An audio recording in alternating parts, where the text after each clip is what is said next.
Ceci est un livre audio autogénéré par Google. Responsable scientifique. Yves Strickler et Jean-Baptiste Racine. Texte réuni par Yves Strickler. Auteur.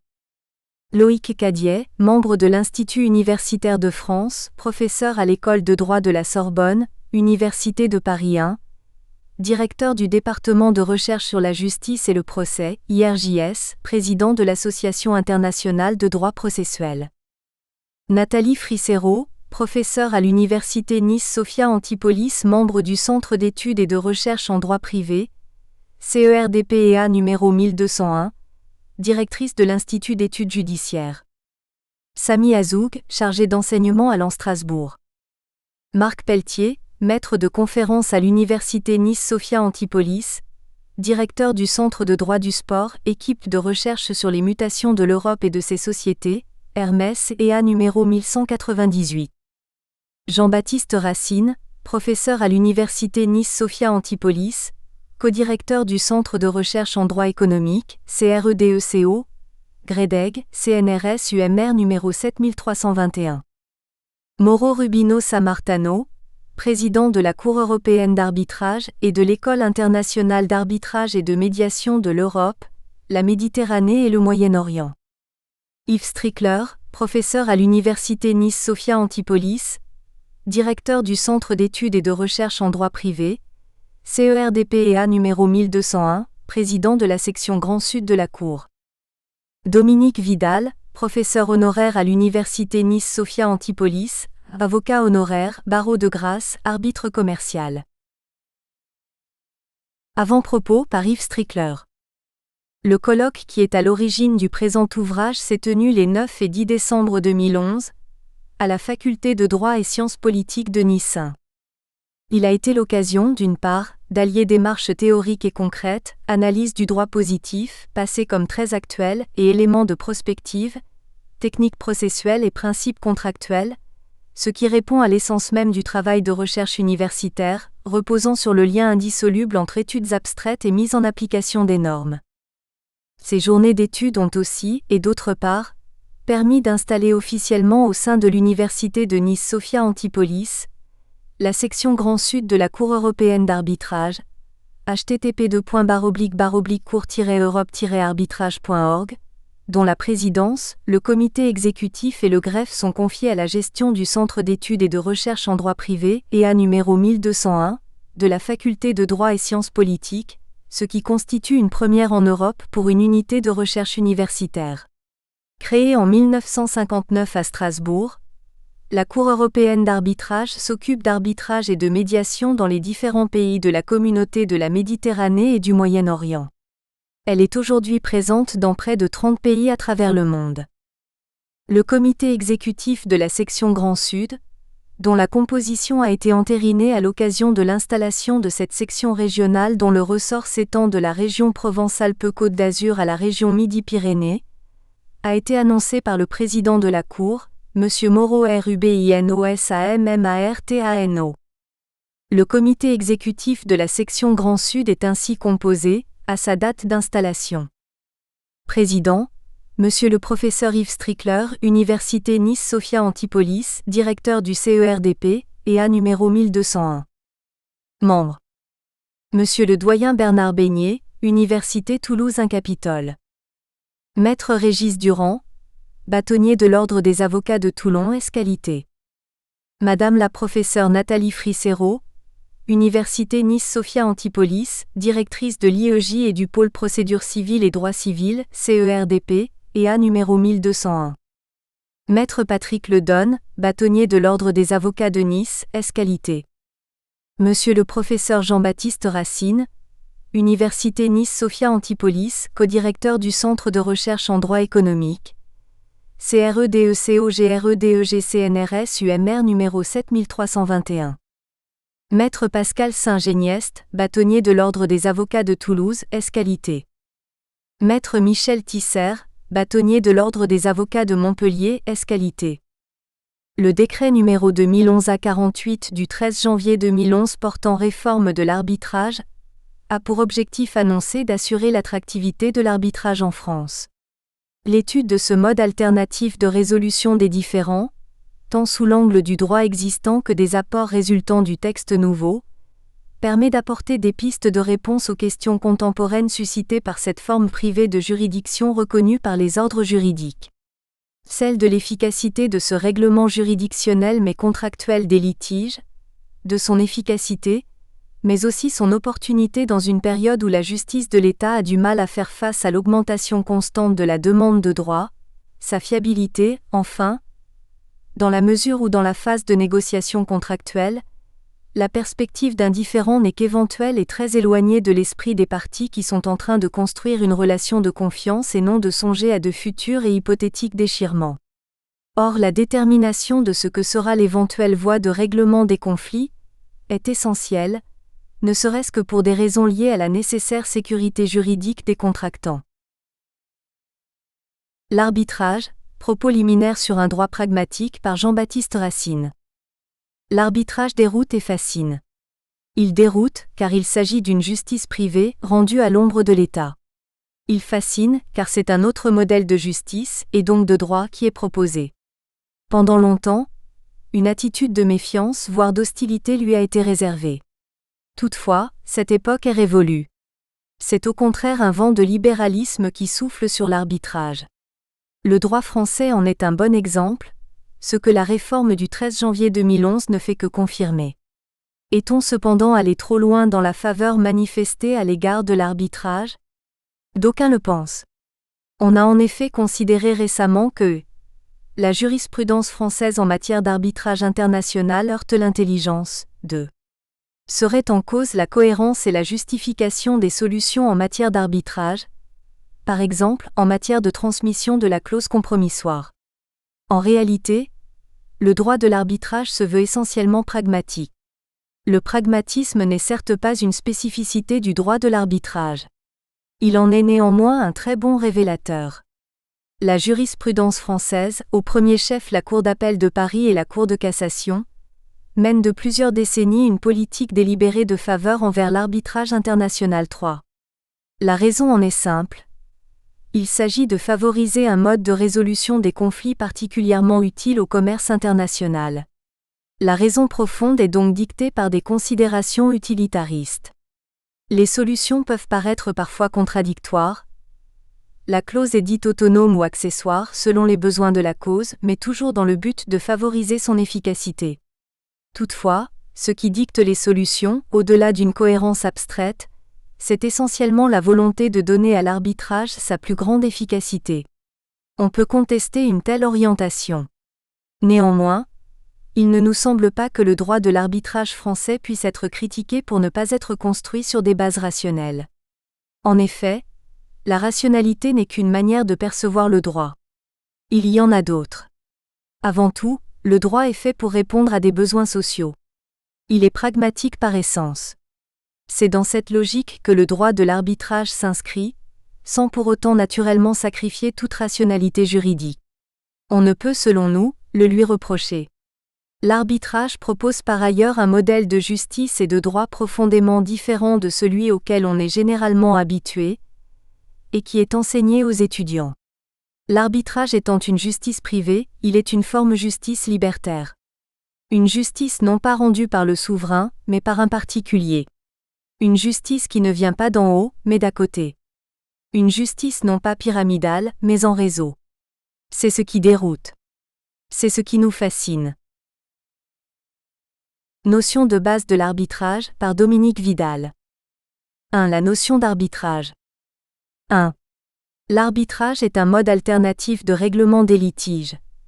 Il est alternatif, dans le sens où il propose le traitement d'un litige en dehors du recours aux tribunaux étatiques. 2. Il n'en est pas moins un mode de règlement juridictionnel du litige, et c'est pourquoi on le distingue des autres modes alternatifs de règlement des litiges, également conventionnels dans leur source mais non juridictionnels dans leur régime. Avec les autres modes alternatifs de règlement des litiges, MARL, des différends, MARD, ou des conflits, MARC, les parties gardent la main sur l'adoption de la solution au fond du litige. Elles conservent le droit de refuser ou d'accepter la solution qui leur est proposée. La mission du conciliateur ou du médiateur consiste à aider les parties à instruire le dossier et à proposer les bases d'une solution. Mais la solution ne dépend in fine que de la volonté des parties. Il est vrai cependant que la distinction est parfois ambiguë, par exemple avec les ADR, Alternative Dispute Resolution, et que l'évolution contemporaine des modes de règlement des conflits, dont nous entretiendra le président Loïc Cadiet IV, manifeste quelques subtilités nouvelles. 3. L'arbitrage est un mode conventionnel de règlement juridictionnel d'un litige. La configuration peut surprendre, tant le phénomène juridictionnel est généralement associé au domaine judiciaire. Mais l'histoire et le droit comparé démontrent que le système judiciaire, selon lequel l'administration de la justice relève d'une institution publique chargée d'un service public, n'est pas le seul concevable. Le juge peut tenir sa fonction du prince, de l'administration, de l'élection ou du contrat. L'arbitre est un juge qui tient sa fonction juridictionnelle du contrat des parties au litige. 4. On distingue les arbitrages ad hoc et les arbitrages dits institutionnels. Les seconds font intervenir un organisme, un centre ou une institution d'arbitrage qui peut organiser, administrer, assister la procédure d'arbitrage en application de son règlement qui fournit avec plus de précision que ne le font les textes les principes, instruments, méthodes et mécanismes qui répondent aux besoins d'organisation d'une procédure d'arbitrage. On citera pour exemple la Chambre de commerce internationale de Paris, ou localement l'IEMA. Le président Mauro Rubino Sammartano nous présentera la Cour européenne d'arbitrage 5. 5. L'arbitre est un juge. Il rend une décision qui a autorité de chose jugée, et qui pourra à ce titre fonder une mesure conservatoire. La sentence pourra donner lieu à exécution forcée au terme d'une procédure d'exéquatur, au demeurant fort simple dans son déroulement et ses critères. L'arbitre n'a pas le pouvoir d'accorder la force exécutoire imperium, mais il a le pouvoir et le devoir de dire le droit entre les parties jurisdictio. Le décret du 13 janvier 2011 confirme et accentue pour l'arbitre un statut qui est celui d'un juge. 2. Les INTERETS pratiques de l'arbitrage. 6. Célérité. L'arbitrage est plus rapide que la procédure judiciaire. Les lenteurs de la justice étatique sont parfois remarquables 6, et les causes en sont diverses 7. Une certaine célérité de la justice arbitrale tient à sa nature propre, aux habitudes de ceux qui l'administrent 8, à leur conscience de sa nécessité 9. Le délai dans lequel une solution définitive est trouvée à un litige de droit des affaires a le plus souvent une valeur économique en soi. Le rythme de l'entreprise n'est pas celui du palais. Le temps de l'arbitrage se rapproche de celui de l'entreprise. Ajoutons que l'arbitrage présente l'avantage de pouvoir inclure dans l'objet du litige plusieurs différends que les règles de prorogation de la compétence judiciaire ne permettraient pas d'instruire et de juger ensemble, alors que l'intérêt des parties est de le faire, non seulement pour gagner du temps, mais aussi parce que l'examen conjoint des questions relève d'une bonne administration de la justice. 7. Malheureusement, il arrive que le palais tente de rattraper l'entreprise lorsqu'une partie à l'arbitrage, qui estime, à tort ou à raison, avoir intérêt à en retarder le déroulement,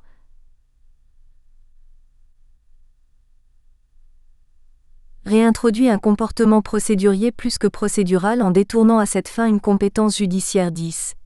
La judiciarisation de l'arbitrage est un écueil auquel le droit de l'arbitrage doit faire face, mais aussi un défi auquel il trouve souvent des solutions originales et appropriées, par exemple, le principe de compétence-compétence. 8. Confidentialité. L'arbitrage est plus discret que les procédures judiciaires 11. Il est par principe un mode confidentiel de règlement du litige 12, même s'il apparaît qu'en droit comparé la confidentialité fait l'objet d'assez peu d'homogénéité 13, et qu'elle est parfois négligée par une partie ou de l'accord des parties. En tout état de cause, l'arbitre est tenu au devoir de confidentialité. 9. Savoir-faire arbitral. Il serait discourtois à l'égard du monde judiciaire, et sans doute injuste de considérer en général que les arbitres sont meilleurs juges. Je ne sais pas si Yves Strickler se risquera à une si périlleuse appréciation lorsqu'il abordera le thème « Arbitre et juge interne 14 ». Toujours est-il que compte tenu de la nature du litige, Les parties ont la possibilité de désigner des arbitres dont ils savent qu'ils auront a priori une connaissance et un savoir-faire appropriés. Le monde des affaires peut craindre la gravité de l'incertitude qui préside à l'affectation des affaires à telle chambre ou à tel magistrat, et parfois de manière légitime 15. Sans même envisager l'arbitrage international, où la spécificité des affaires et des méthodes de règlement des litiges est évidente, un litige interne peut exiger d'être soumis à l'instruction et à la décision de professionnels avertis et ou spécialisés. 10.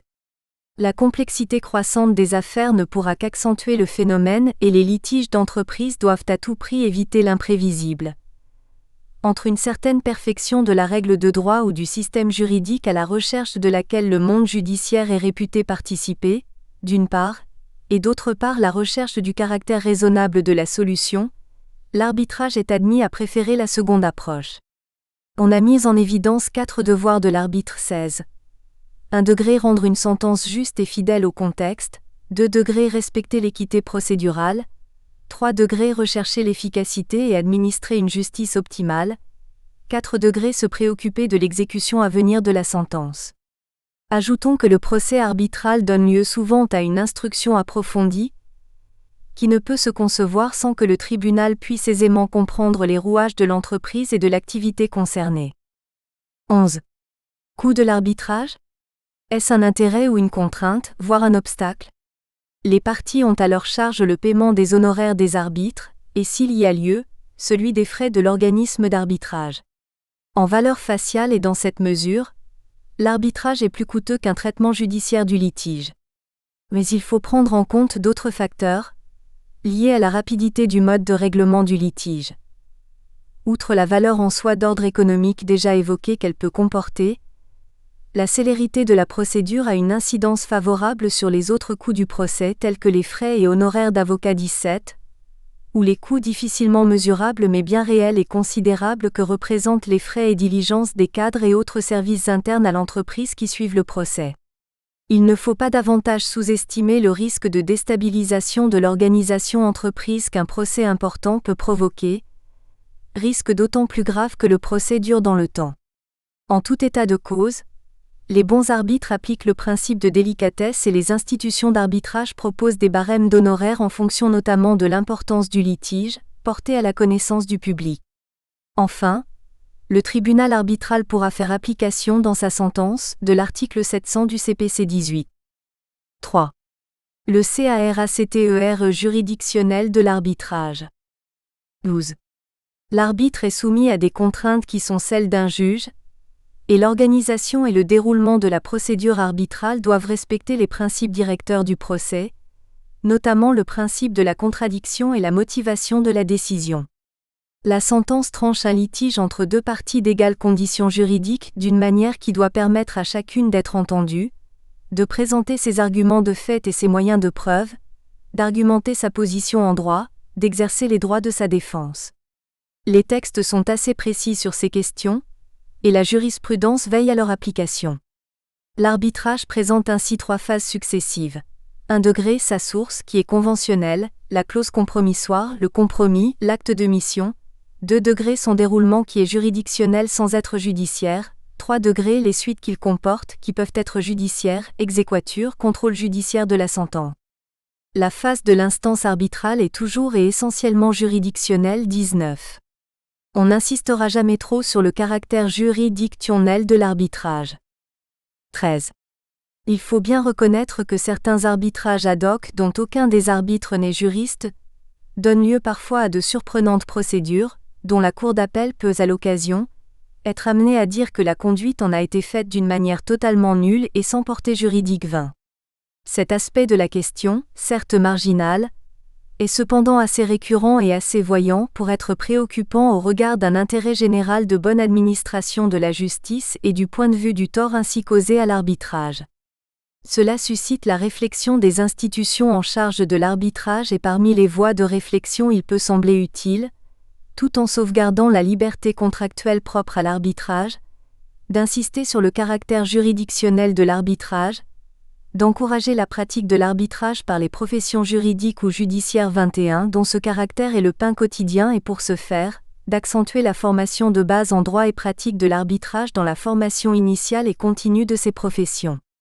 Quant à l'option entre arbitrage institutionnel et arbitrage ad hoc, elle n'est pas vraiment pertinente au regard de cette question de la qualité de l'arbitrage.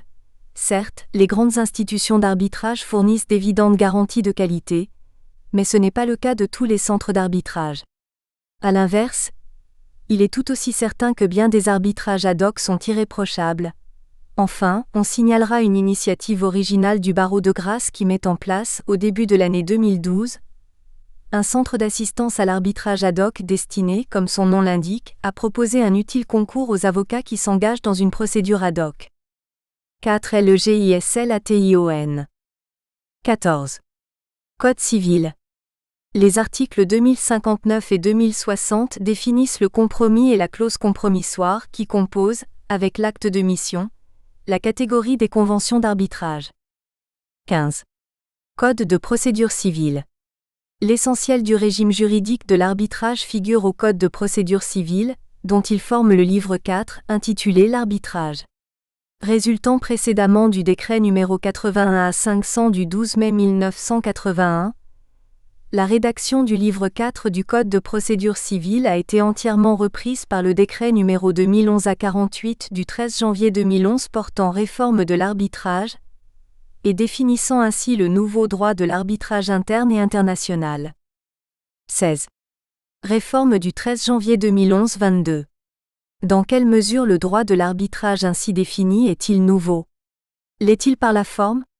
Assurément oui, ainsi qu'en atteste une augmentation significative du nombre d'articles, 1442 à 1527 au lieu de 1442 à 1507, et la modification assez sensible de la structure interne du livre 4. Le nouveau livre 4 du Code de procédure civile comporte en effet désormais 2 titres, le premier relatif à l'arbitrage interne, le second relatif à l'arbitrage international. 17. Le site Légifrance comporte la notice suivante, que l'on peut consulter en guise d'intention du législateur. Le décret modernise le droit français de l'arbitrage, tant interne qu'international. Il assouplit les règles relatives au compromis d'arbitrage, à l'exéquatur et à la notification des sentences arbitrales. Il affirme l'autorité de la juridiction arbitrale, en lui permettant notamment de prononcer à l'égard des parties à l'arbitrage des mesures provisoires ou conservatoires, à l'exception des saisies conservatoires et sûreté judiciaire. Il consacre la place du juge français en tant que juge d'appui de la procédure arbitrale. Il clarifie et améliore les règles relatives au recours en matière d'arbitrage. 18. Il représente aussi, et avant tout, la codification d'un ensemble de règles mises en évidence par la jurisprudence en 30 années et d'une importance telle que l'ancien livre 4 du Code de procédure civile ne donnait qu'un aperçu très incomplet du droit français de l'arbitrage. Confirmée et mise en forme par le décret du 13 janvier 2011, cette jurisprudence, ainsi que la doctrine qui a pu l'inspirer, demeurera une source d'inspiration et d'interprétation du droit de l'arbitrage. 19. Entrée en vigueur. En vertu de l'article 3 du décret numéro 2011A48 du 13 janvier 2011, les nouvelles dispositions entrent en vigueur le 1er mai 2011. Ce principe général connaît des exceptions. Certaines dispositions ne s'appliquent que lorsque la convention d'arbitrage a été conclue après le 1er mai, art. 1442 à 1445, 1489, 1505 2 degrés et 3 degrés. D'autres dispositions s'appliquent lorsque le tribunal a été constitué après le 1er mai, art. 1456 à 1458, 1486, 1502, 1513 et 1522. Enfin, l'article 1526 s'applique aux sentences arbitrales rendues après le 1er mai 2011. Il en résulte que toutes les autres dispositions s'appliquent aux procédures d'arbitrage en cours depuis le 1er mai 2011. 20. Au titre de la législation, je ne fais ici qu'évoquer le droit européen. C'est en effet un sujet qui fâche et fort délicat. Nathalie Fricero ne manquera pas de nous rendre plus intelligents sur la question 23. 5. La distinction entre arbitrage interne et arbitrage international. 21. L'article 1504, Le premier article du titre 2 relatif à l'arbitrage international du livre 4 du Code de procédure civile dispose : est international l'arbitrage qui met en cause des intérêts du commerce international. Il reprend mot pour mot la définition de l'article 1492 ancien. La jurisprudence a donné une interprétation assez large de cette définition, de telle sorte qu'un arbitrage peut s'avérer en droit français plus facilement international que la pratique aurait spontanément tendance à le supposer. 24. La qualification internationale de l'arbitrage est indépendante de toute considération tirée de la personne des parties, telle que la nationalité 25 ou le siège social, ou de toute expression de leur volonté, telle le choix du siège de l'arbitrage ou celui d'une loi applicable. 26. C'est l'opération contractuelle, et elle seule, qui fournit les paramètres selon lesquels est appréciée la qualification d'arbitrage international. Celle-ci est déterminée par la réalité du processus économique. Il faut et il suffit que l'opération réalise un transfert de biens, de services ou de fonds à travers les frontières. 27. Et l'arbitrage est international dès lors que l'opération ne se dénoue pas économiquement sur le seul territoire d'un seul État. 28. 22. Caractère impératif de la distinction légale. Le critère légal de distinction ainsi interprété ne peut être écarté, ni modifié par la volonté des parties. Le caractère international de l'arbitrage ne dépend pas de la volonté des parties, mais de la nature de l'opération économique qui est à l'origine du litige. 29. Les parties ne peuvent pas valablement donner un caractère international à un arbitrage interne par nature, ni procéder à l'opération inverse de qualification interne d'un arbitrage international par nature. C'est ainsi que devant une cour d'appel, les parties avaient raisonné comme s'il s'agissait d'un arbitrage interne. La cour provoque l'explication des parties sur le caractère interne ou international de l'arbitrage et celles-ci répondent qu'elles sont d'accord pour le considérer comme interne. La cour refuse de les suivre et applique les règles propres à l'arbitrage international. 30. 23. La qualification interne ou internationale d'un arbitrage n'est donc pas à la disposition des parties. La cour d'appel, qui est tenue de relever d'office la fin de non-recevoir résultant de l'absence d'ouverture d'une voie de recours, doit préalablement déterminer le caractère interne ou international de l'arbitrage, même en l'absence de demande des parties sur ce point. 31. 24. Il faut encore préciser que l'internationalité de l'arbitrage s'entend comme celle du litige et non celle du contrat. C'est au moment de l'apparition du litige que le caractère interne ou international de l'arbitrage doit être déterminé. 32. Et une partie à une convention d'arbitrage interne peut ainsi devenir partie à un arbitrage international si les paramètres du contrat évoluent en ce sens entre l'adoption de la convention d'arbitrage et la naissance du litige. 25. Enjeu de la distinction. La distinction formelle des textes ne préjuge en rien de l'ampleur des différences de régime entre les deux types d'arbitrage. Il est certes des différences radicales, par exemple sur la participation des personnes de droit public, la forme de la convention d'arbitrage ou le régime des voies de recours dont nous entretiendra Sami Azoub. 33. Mais il est aussi des points communs, tels ceux qui résultent de la nature juridictionnelle de la procédure. 26. Il est parfois délicat d'apprécier dans quelle mesure une solution jurisprudentielle obtenue à propos d'un arbitrage international doit être considérée comme applicable à l'arbitrage interne, ou réciproquement. L'unité conceptuelle de l'arbitrage pourrait autoriser la transposition de solutions jurisprudentielles d'un type d'arbitrage à l'autre, que l'unité des solutions soit acquise par exemple, sur l'indépendance de la convention d'arbitrage ou sur le principe de compétence-compétence, ou qu'elle soit en discussion par exemple, sur la protection du consommateur. Mais dans d'autres cas il faut sans doute être prudent et attentif à la raison d'être de chaque solution, par exemple, sur l'extension de la convention d'arbitrage. 27. Arbitrage international par incidence ou foncièrement international. Il semble enfin d'intérêt significatif, sur le plan de la pratique et d'un point de vue sociologique, d'esquisser une distinction descriptive entre deux aspects de l'arbitrage commercial international. Nous venons de voir que la définition légale et jurisprudentielle du caractère international de l'arbitrage est fort large. Il en résulte qu'un dossier de droit des affaires peut être a priori et sous la plupart de ses aspects un dossier de droit interne, et donner lieu cependant à un arbitrage international dès lors qu'un seul de ces éléments empêche que l'opération contractuelle se dénoue entièrement dans l'ordre juridique français. Une telle opération est sociologiquement une opération contractuelle interne affectée d'une touche internationale, cette dernière suffisant à faire basculer l'arbitrage dans la catégorie de l'arbitrage international. L'arbitrage n'est international que par l'incidence de cet élément. 28. En revanche, il est des opérations contractuelles qui sont a priori et sous la plupart de leurs aspects des opérations internationales, et pour lesquelles la mise en œuvre d'un arbitrage international est une suite naturelle, évidente et logique. Nous sommes alors en présence d'un arbitrage foncièrement international.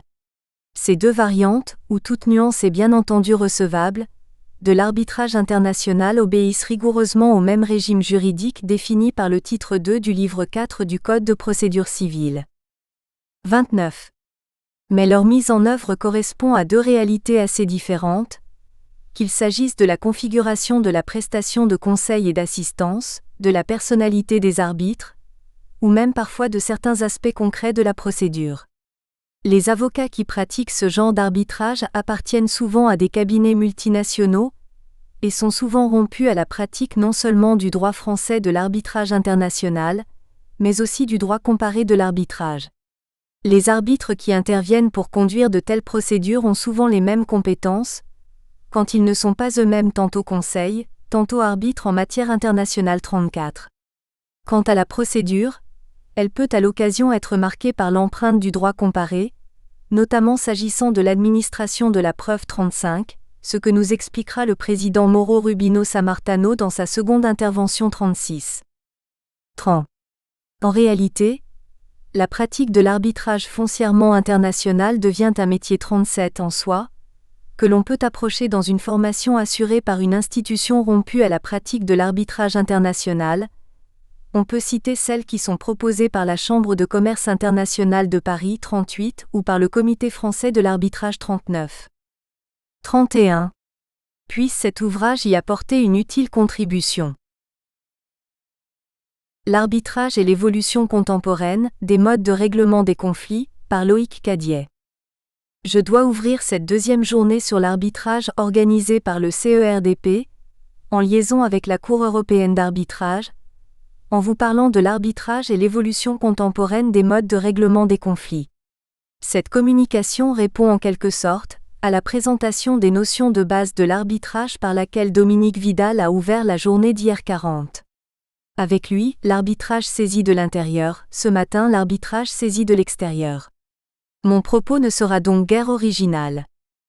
De l'extérieur, l'arbitrage se présente comme un mode de règlement des conflits parmi d'autres, mais distinct des autres.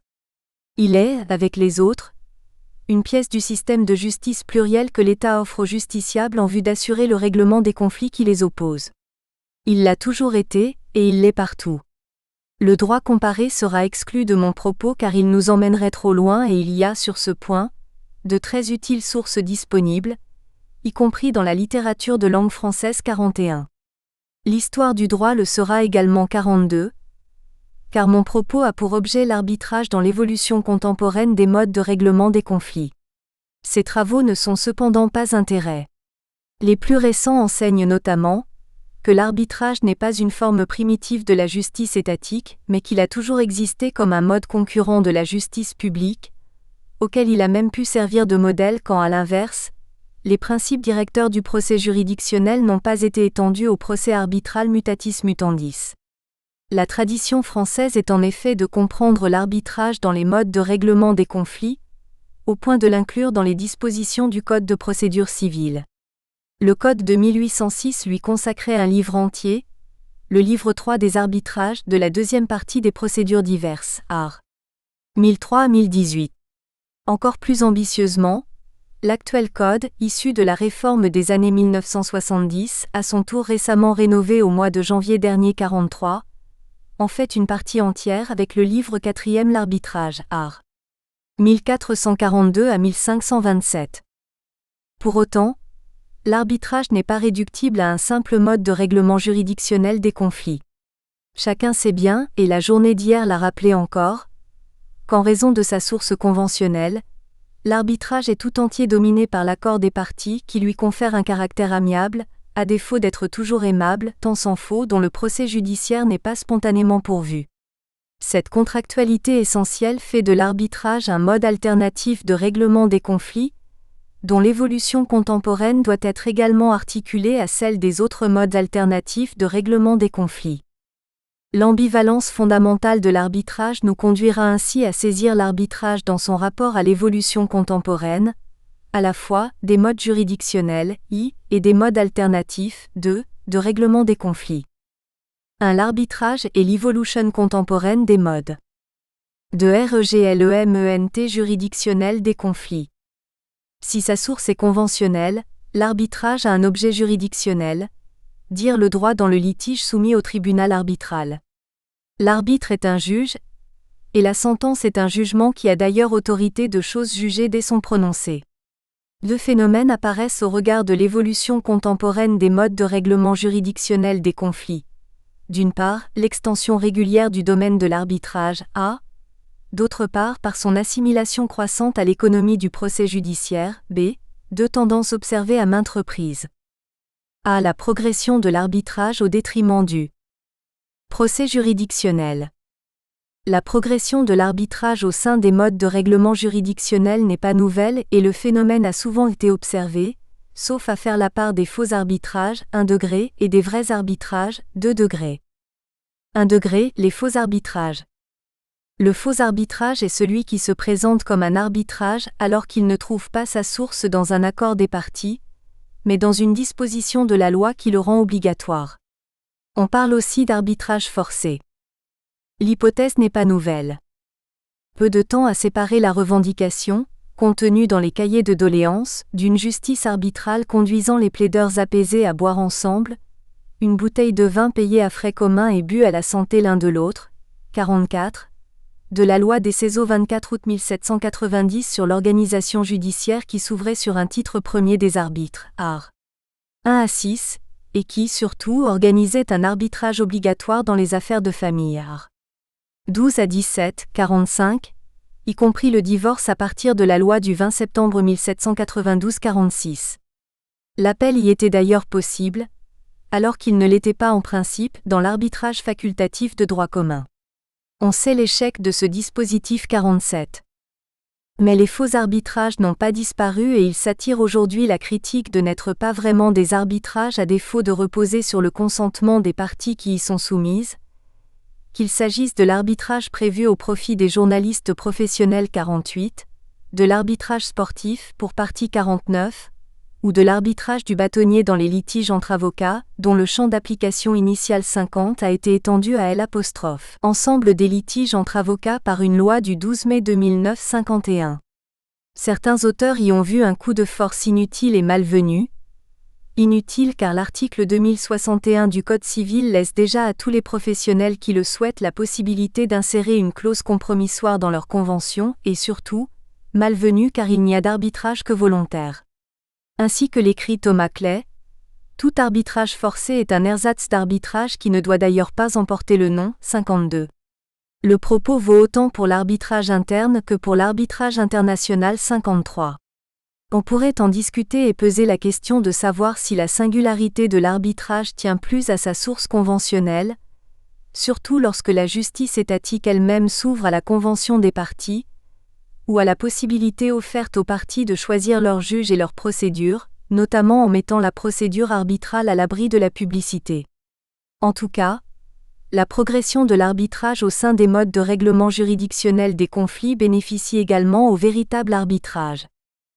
2 degrés, les vrais arbitrages.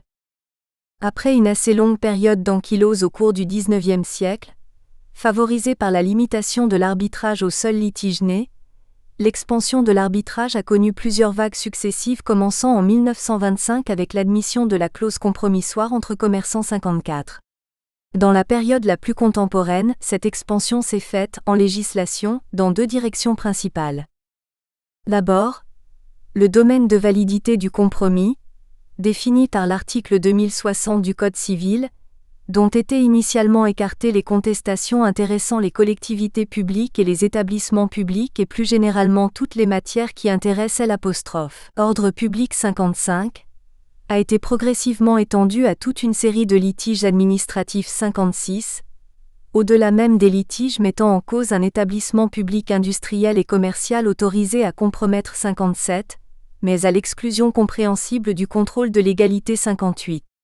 Avec la bénédiction du Conseil d'État, il a même été proposé de desserrer encore le corset, et si le projet formé par un rapport d'Ilabetouille, du nom d'un ancien président de la section du contentieux, de créer un régime spécifique d'arbitrage administratif qui échapperait aux dispositions du Code de procédure civile 59, n'a pas encore abouti, le tribunal des conflits en passé, dans un arrêt INSERM abondamment commenté, a ouvert une brèche en ce sens à propos des contrats administratifs conclus par des personnes publiques françaises avec des contractants étrangers, relevant de la juridiction administrative dès lors qu'ils impliquent le contrôle de la conformité de la sentence aux règles impératives du droit public français 60.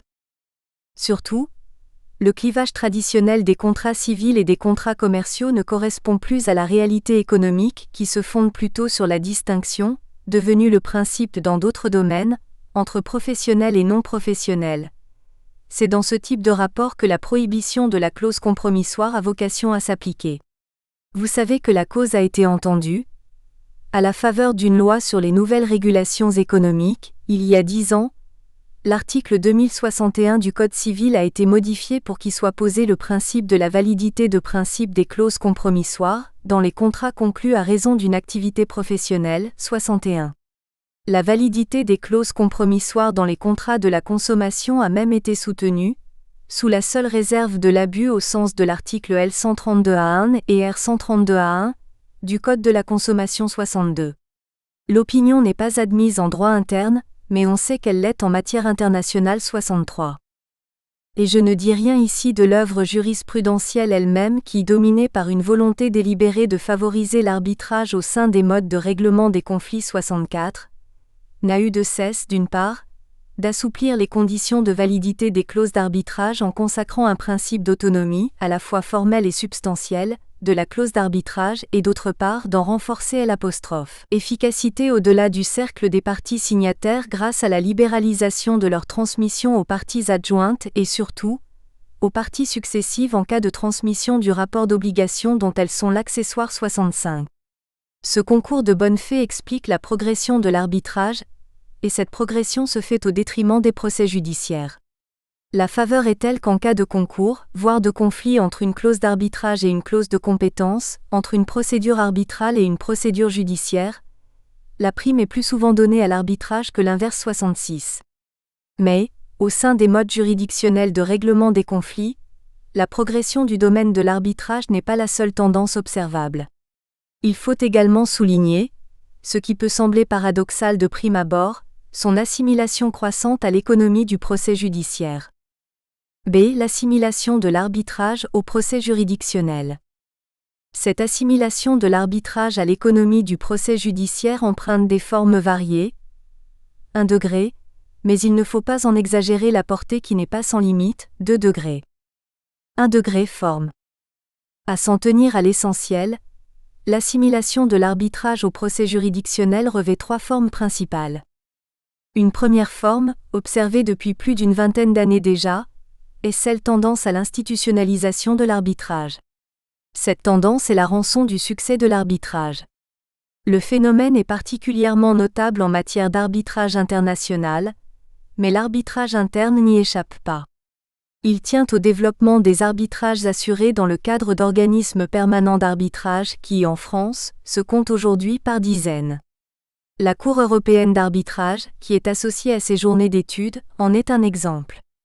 Il en est d'autres, très connus comme la Cour d'arbitrage de la Chambre de commerce internationale ou le Centre de médiation et d'arbitrage de Paris de la Chambre de commerce et d'industrie de Paris, ou moins connus, comme tous ces centres régionaux, généralistes ou spécialisés comme par exemple, Chambre d'arbitrage et de médiation des litiges de l'immobilier du CNAM des Pays de Loire 67.